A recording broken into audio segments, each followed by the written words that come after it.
ஒரு சுவையான சன்னா சாட்டுக்கு சன்னா மசாலா ரெடி ஆயிடுச்சு.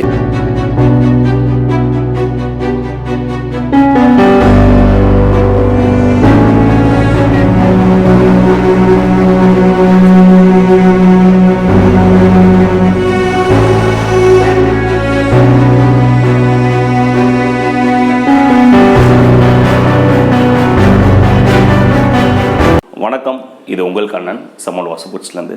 இன்றைக்கி ஒரு 4 கிலோ சன்னா வச்சு சன்னா சாட் மசாலா எப்படி பண்ணணும்னு பார்க்கலாம். ரொம்பவே சூப்பராக இருக்கும் இந்த ரெசிபி. இந்த சன்னாவை நைட்டு ஊற வச்சு காலையில் 2 வாட்டி நல்லா அலசி தண்ணி மாற்றி இப்போ வச்சுருக்கேன். இதில் நம்ம சால்ட் ஆட் பண்ணிடலாம். சால்ட் ஆட் பண்ணி நல்லா மிக்ஸ் கொடுத்துட்டு இப்போ இதை நம்ம அப்படியே வேக வச்சுக்கலாம்.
ஒரு சுவையான சன்னா சாட்டுக்கு சன்னா மசாலா ரெடி ஆயிடுச்சு.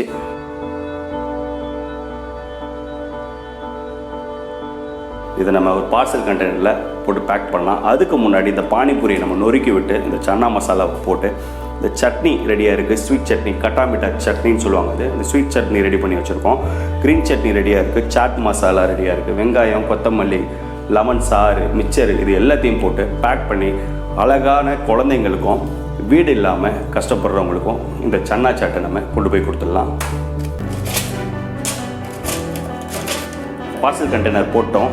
இதை நம்ம ஃபஸ்ட்டு இப்போ பானிபூரியை உடச்சிக்கலாம்.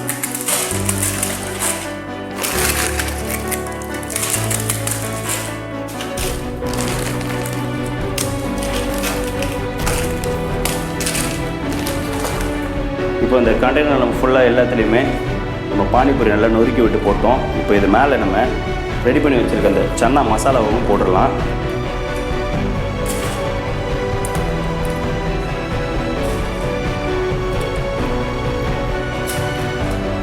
இப்போ இந்த பானிபூரி மேலே நம்ம சன்னா மசாலா எல்லாத்தையும் போட்டாச்சு. இப்போ இந்த சன்னா மசாலா மேலே நம்ம ரெடி பண்ணி வச்சுருக்க ஸ்வீட் சட்னியும் க்ரீன் சட்னியும் அதில் இப்போ போட்டுடலாம்.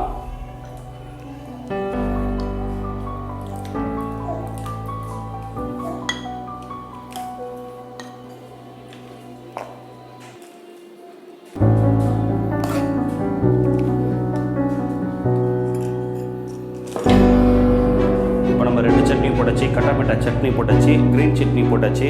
இதுக்கு மேலே ஆனியன், கொத்தமல்லி, லெமன் சாறு இதெல்லாம் இங்கே புரிஞ்சு விட்டுடலாம்.